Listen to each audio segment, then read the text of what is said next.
smells like molasses. I love finding topics that people can relate to that are common to everyday life in the natural world, using those topics as a way to spark conversation about biochemistry and how biochemistry is used in modern research.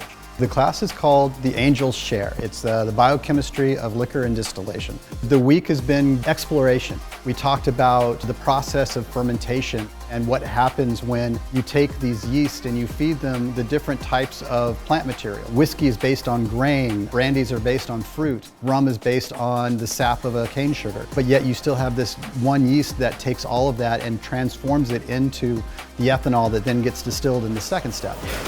And then to take those discussions and be able to walk into a real world establishment, to be able to talk to them in an actual distillery and have them hear the words that we were talking about actually expressed while standing next to a 1,000-gallon fermenter.